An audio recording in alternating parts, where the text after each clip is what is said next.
हुआ क्या है कि आपको भी पता है कि क्या हुआ है, सबको पता है क्या हुआ है। क्रैकडाउन हुआ है, सीधी गोलियां चलाई गई हैं, जो कि चलाई गई हैं और मेरे सामने चलाई गई हैं, और मैंने लोगों को देखा है, ज़ख्मी भी हुए हैं। तो और मुझे ऐसे लग रहा था कि मैं लिबनान में हूँ या फ़लस्तीन में हूँ या मैं अफ़गानिस्तान में घूम फिर रहा हूँ, इतनी फायरिंग थी। देखें, एक पॉलिटिकल पार्टी के वर्कर थे, किसी मिलिटेंट ऑर्गेनाइजेशन के या टीटीपी के वर्कर नहीं थे जो बंदूकें लेके खड़े थे।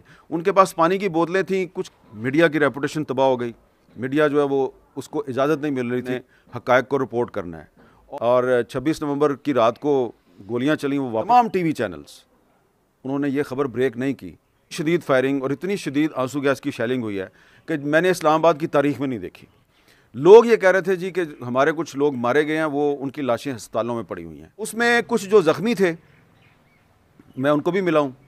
तो फोर्स आई है वहाँ पे और उसने आगे फायरिंग भी की है। गोलियाँ चल रही थी, क्रैकडाउन शुरू हो गया था। पीटीआई का वर्कर जो है वो अपनी जगह पे खड़ा रहा है। ये जो चार्ज क्राउड था, मैंने सहाफ़ती ज़िंदगी में बहुत अरसे के बाद इतना चार्ज क्राउड देखा है। तो उस वक्त से डरें कि जब इस क्राउड में से जो 1 या 2% भी जो हैं, जैसा कि हाइलाइट्स में आपने देख ही लिया है, आगे चल के डिटेल में मज़ीद वीडियो आपके साथ शेयर करेंगे। बानी पीटीआई इमरान खान इस वक्त जेल में मौजूद हैं और उनकी रिहाई के लिए उनके कारकुनान काफ़ी अरसे से आवाज़ उठा रहे हैं।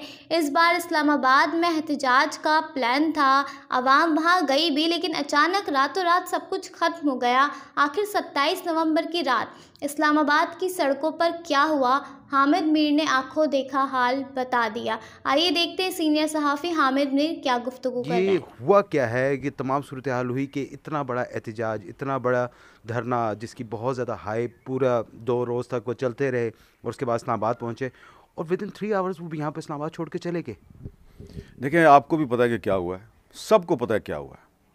तो मैं तो क्योंकि वहाँ पे सुबह 11 बजे से लेके और रात के 11:30-12 बजे तक मौजूद था कि ये ना तो किसी की जीत है, ना किसी हुकूमत की जीत है और ना ही किसी पार्टी की हार है। ये स्टेट ऑफ पाकिस्तान की और कॉन्स्टिट्यूशन ऑफ पाकिस्तान की बहुत बड़ी शिकस्त है, फेलियर है। इसलिए कि आप ये देखें कि जो 26 नवंबर का दिन है, इस दिन तहरीक इंसाफ वाले जो हैं वो बड़ी आसानी के साथ तमाम रुकावटें अबूर करके इस्लामाबाद में दाखिल हो गए। ठीक है जी। और हुकूमत के जो वज़रा जो अब दावे कर रहे हैं जी कि अली मीन गंडापुर भगोड़ा है, भाग गया, और पहले भी भागता था फिर भाग गया, इसमें कोई शक नहीं कि गंडापुर से भाग गए। लेकिन वो वफाकी वज़रा पहले ये बताएं कि जो आपने सिर्फ इस्लामाबाद पुलिस नहीं, आपने पंजाब से पुलिस बुलाई, आपने सिंध से पुलिस बुलाई, आज़ाद कश्मीर से पुलिस बुलाई, रेंजर्स बुलाई, एफसी बुलाई, और आखिर में आपने फ़ौज भी बुला ली। और इस्लामाबाद जो है उसको आपने कंटेनर्स के साथ भर दिया, सारे रास्ते आपके बंद थे। और कुछ जगहों पर तो ऐसा लगता था कि 300-300, 400-400 जो सिक्योरिटी फोर्सेस के जवान हैं वो दीवारें बना के खड़े थे। तो पीटीआई वाले अंदर कैसे आ गए? और एग्जैक्ट 26 नवंबर को दोपहर 1 बजे पीटीआई वाले जो हैं उन्होंने डी चौक पे कब्ज़ा कर लिया था। और उस वक्त मैं वहाँ मौजूद था, मेरे सामने सब कुछ हुआ और मैंने ख़ुद देखा।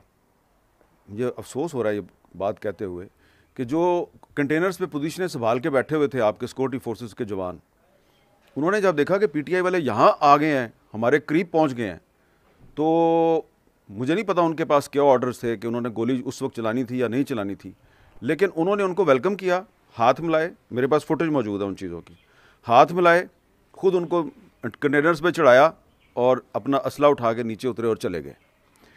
अब वहाँ से एक कहानी शुरू होती है कि पीटीआई वाले जो हैं उन्होंने उसके बाद अपने लीडरशिप को कहा जी कि हमने टेक ओवर कर लिया डी चौक को, आप भी इधर आ जाएं। लीडरशिप जो है वो चाइना चौक में उसने ब्रेक लगा दी और उसने कहा जी कि अभी हमने आगे नहीं आना। तो लेकिन जो क्राउड था उसने डी चौक पे कब्ज़ा कर लिया। अब जब लीडरशिप जो है वो डी चौक पे नहीं पहुंच रही थी तो जो क्राउड है वो भी बड़ी तादाद में वहाँ नहीं पहुँचा और तमाम टीवी चैनल्स उन्होंने ये खबर ब्रेक नहीं की कि पीटीआई वाले जो हैं वो डी चौक पे पहुँच गए हैं। ये सारी खबरें सोशल मीडिया के ज़रिए दुनिया तक पहुँची। तो इसका क्या मतलब है कि मीडिया जो है वो प्रेशर में था और उसको इजाज़त नहीं थी कि आपने हक़ाइक़ को रिपोर्ट करना है।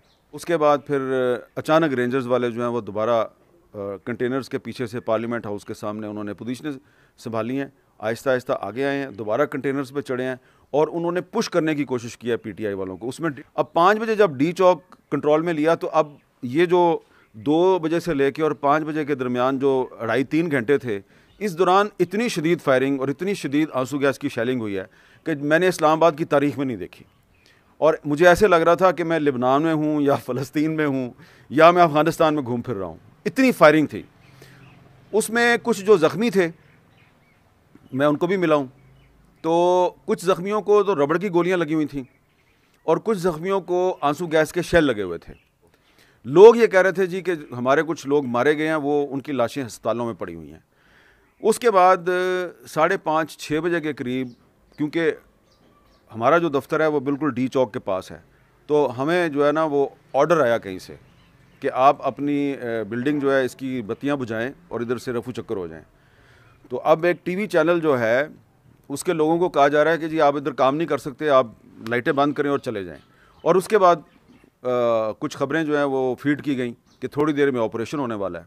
और फिर अचानक जो मेन कंटेनर था जो पीछे खड़ा था उसमें आग लग गई और फिर लोगों ने बताया जी कि बुशरा बीबी जो है वो और अली मीन गंडापुर वहाँ से चले गए हैं। तो गोलियाँ चल रही थी, क्रैकडाउन शुरू हो गया था, पीटीआई का वर्कर जो है वो अपनी जगह पे खड़ा रहा है। तमाम रियासती इदारों की नाकामी का दिन है, ख़ास तौर पे जुडिशरी की नाकामी है कि जुडिशरी ने ऑर्डर पास किया था कि आप इधर एहतजाज नहीं करेंगे। हज़ारों लोग इस्लामाबाद के अंदर दाखिल हो गए, तो किधर गई जी इस्लामाबाद हाई कोर्ट की रिट अब किधर गई?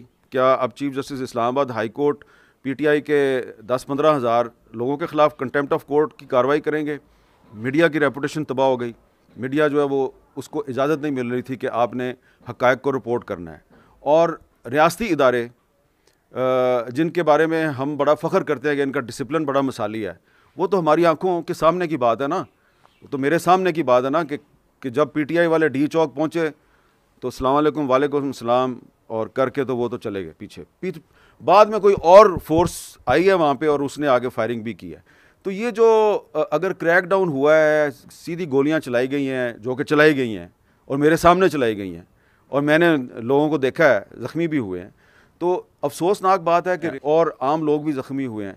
तो इसमें जो मुझे अब ख़दशा है वो ये है कि ये जो चार्ज क्राउड था, मैंने सहाफ़ती ज़िंदगी में बहुत अरसे के बाद इतना चार्ज क्राउड देखा है। उसमें जो नौजवान थे और वो ये कह रहे थे कि बुशरा बीबी खड़ी है तो हम भी खड़े हैं। जब किसी पॉलिटिकल पार्टी के जो वर्कर होते हैं, इतने चार्ज वर्कर जो मरने मारने पे तैयार थे, वो अपनी पार्टी की लीडरशिप से मायूस हो जाए ना, तो कुछ तो घर बैठ जाएंगे, लेकिन कुछ क्या करेंगे, वो शिद्दत पसंदी की तरफ चले जाएंगे, वो एक्सट्रीमिज़म की तरफ चले जाएंगे, वो पॉलिटिकल पार्टी को छोड़ेंगे और शिद्दत पसंद तंजीमों को ज्वाइन कर सकते हैं। और ये मत के वज़रा बड़े खुश नज़र आ रहे हैं, बहुत बड़े बड़े कामयाबी के दावे कर रहे हैं, तो उनको चाहिए कि अपनी तारीख से सबक सीखें। और ये जिनके बारे में वो कह रहे हैं ना कि कल वो असला लेके आए हुए थे और थे, तो अगर आप ये इल्ज़ाम लगा रहे हैं तो उस वक्त से डरें कि जब इस क्राउड में से जो 1 या 2% भी जो हैं वो पार्टी छोड़ के कहीं दूसरी तरफ चले गए, तो फिर वो मुझे तो कह रहे थे बहुत से नौजवान कि अब हम इधर दोबारा आएंगे और इधर आगे वही कुछ करेंगे जो हमारे साथ हुआ है। अल्लाह करे ऐसा ना हो। तो देखें, पीटीआई का जो वर्कर है वो पाकिस्तान के चारों सूबों से, आज़ाद कश्मीर से, गिलगित बल्तिस्तान से आया है, सिर्फ खैबर पख्तूनख्वा से नहीं आया।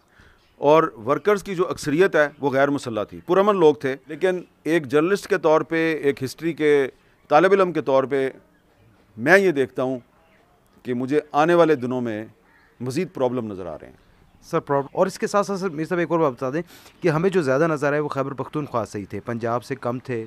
साहब सबको पता है कि रास्ते बंद थे और पैदल तो कोई लाहौर से इस्लामाबाद नहीं आ सकता, पैदल कोई गुजर खान से इस्लामाबाद तक नहीं आ सकता। लेकिन सर वो सवाबी से इस्लामाबाद तक तो आए ना खैबर पख्तूनख्वा। वो तो रुकावटें हटा के आए ना, वो तो। और उनके साथ एक सियासी जमात के कारकुन नहीं थे, उनके साथ सूबे का चीफ मिनिस्टर था। कराची के लोग भी दाखिल हुए हैं, थरपारकर के लोग भी दाखिल हुए हैं, आज़ाद कश्मीर के बहुत से लोग मैंने उधर देखे हैं जो दाखिल हुए। खुद इस्लामाबाद के बहुत से लोग आए, मैंने इस्लामाबाद की ख़वातीन को देखा है, पानी की बोतलें लोगों में बांट रही थी।